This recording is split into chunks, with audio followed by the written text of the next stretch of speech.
Welcome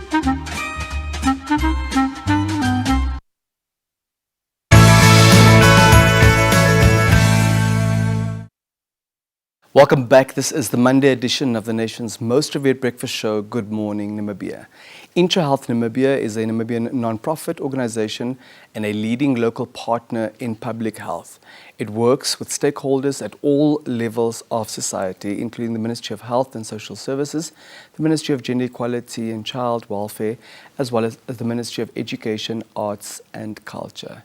IntraHealth Namibia recently launched a Youth Entrepreneurship Hub in Rundu. Joining us to share more is the General Manager at IntraHealth Namibia, Madam Lavinia Shikongo. Good morning, ma'am, and welcome to Good Morning Namibia. Good morning, Denver, and thank you so much for having me. How are you doing on this gift of a Monday morning? It's cold out there. Yes. And I'm a bit nervous. Okay, but we're in this together. Good. Yeah. First things first.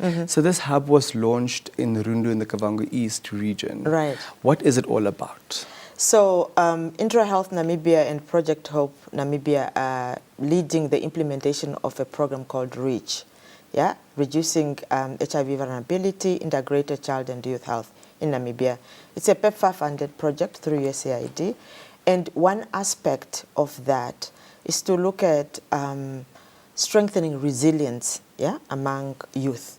And one intervention that is being implemented is the Alive Hub, which was launched on Wednesday, last week, by the Deputy Minister of Sport, Youth and National Service, with the acting country representative of USAID, Dr. Rockefeller Herenes. So that's what happened. The idea is to just make sure that young people have access to entrepreneur opportunities, working closely with government and private sector. So the ministry has kindly agreed to host that hub at the Multipurpose Youth Center in Rundu. Thank you for that overview. Yes. Now, in pursuit of capacitating the resilience of young people and ensuring that they have access to platforms, yes, what do you hope the impact of this hub will be? So the idea is one, to connect young people to resources out there, to government, to private sector, but also to mentor them. So it's a one-stop center where they can come and get assistance, also get seed capital where possible, and also to help them to become a bit savvy, yeah, in selling their ideas, linking them to internship programs where they are available.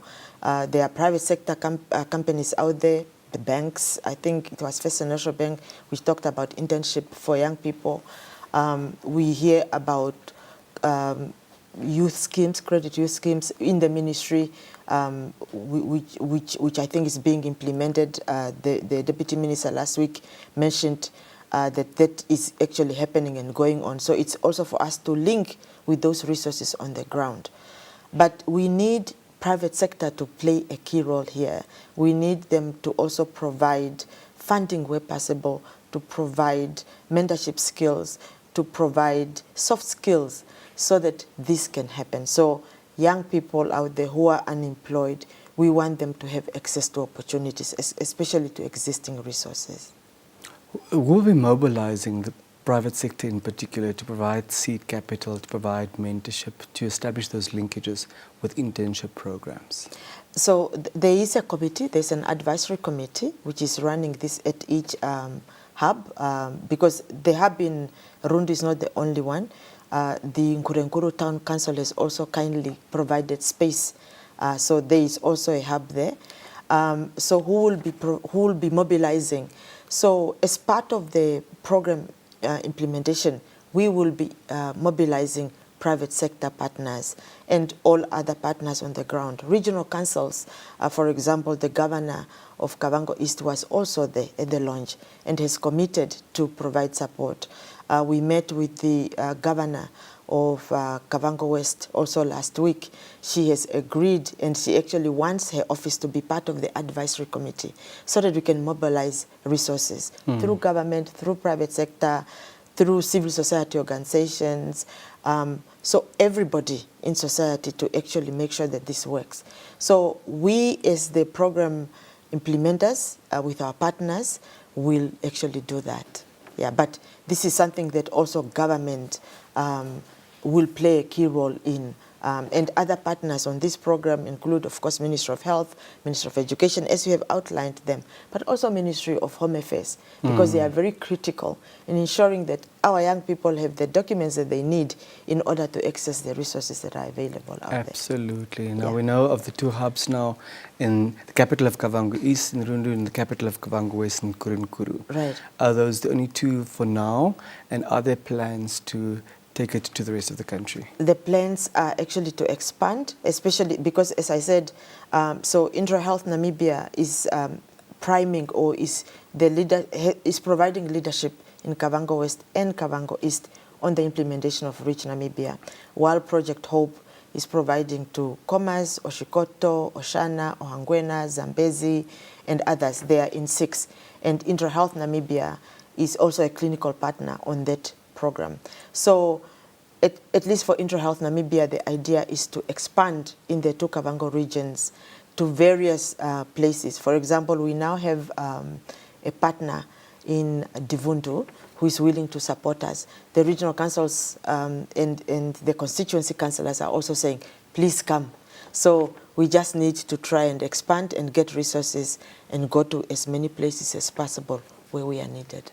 Is Reach at this stage also limited to the 2 Kavango regions? No, Reach, as I indicated, so Project Hope Namibia is also providing leadership on Reach implementation in Komas, in Oshana, in Oshikoto, in Zambezi, in Ohangwena, and in Omsati. But for IntraHealth Namibia, you are responsible for the Reach implementation in the 2 Kavango regions? Yes, we are the prime in what's it called, the prime recipient in Kavango East and Kavango West. Very well. But under the other, under Project Hope, we are a clinical partner. So we have nurses who are providing clinical services, because 3 key objectives of the program is to avert new infections among children and youth, and then to improve HIV treatment among children and youth who are HIV positive, and then to strengthen resilience. So the resilience part, it's what we are talking about today, the